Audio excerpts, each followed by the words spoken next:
Hey fellas, Meat Trapper here. I picked up a new kayak. This is a Perception Rambler 13.5. It's a 13.5 foot long tandem kayak. Now I got this kayak so that my wife and my son would have something to paddle during the summer. We could take it to the beach or what have you, but also come trapping season I can paddle this solo, and it gives me a lot more capacity than my older red 12 foot Perception, which was a single man kayak. Now the one thing I wanted to do was put a motor mount on it.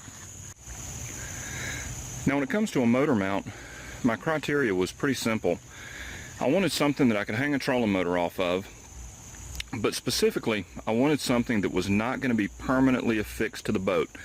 In other words, I didn't want to come back to the stern and start drilling holes and mounting plates or anything like that. I wanted something basically that would slide in and slide out. Now what I settled on was going for something that would mount through the scupper holes. Now the scupper holes are the weakest part of your kayak, and they're not made for taking stress.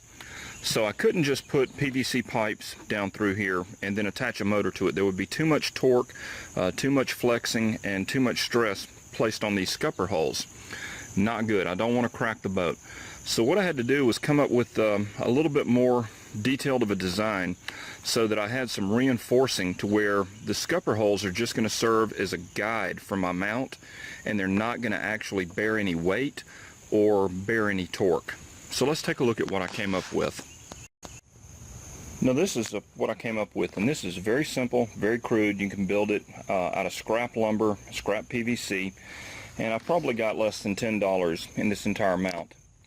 All it is a couple of 2x6s that have been screwed and glued together, a 2x4 that sits on top of it, another piece of 2x6 to form the base, some 3/4 inch PVC pipe with some sleeves on it to hold it in place, and then some straps to make sure everything stays put.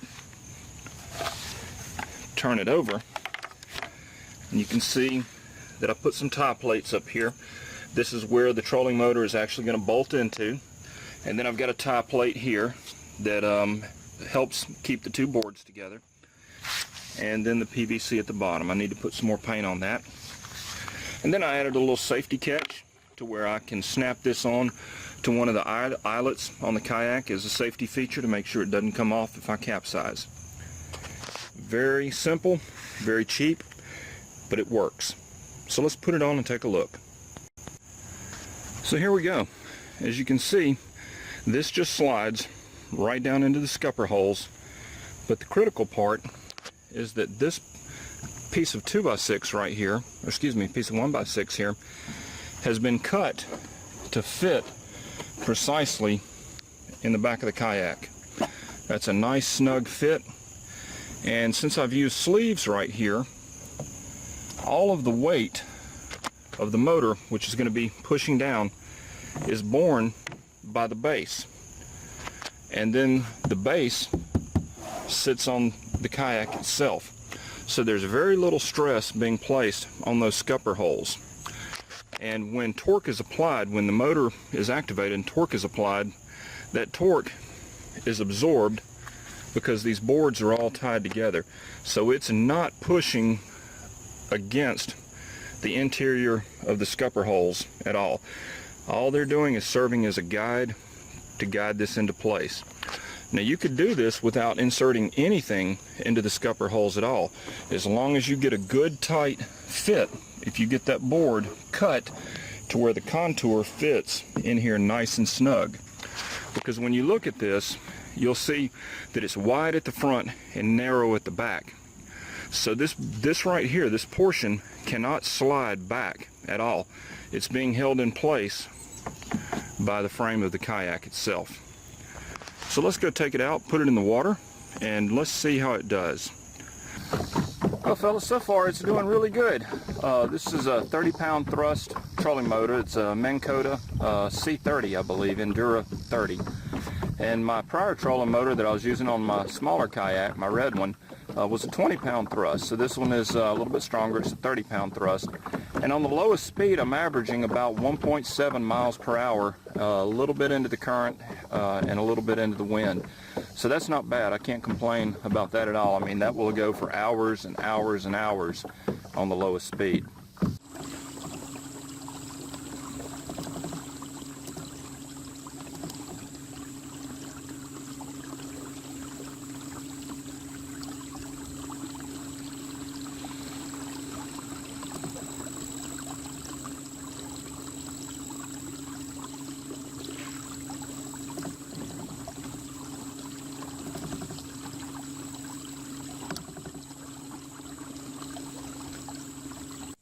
Now this is a nice little camp, and it is out in the middle of nowhere.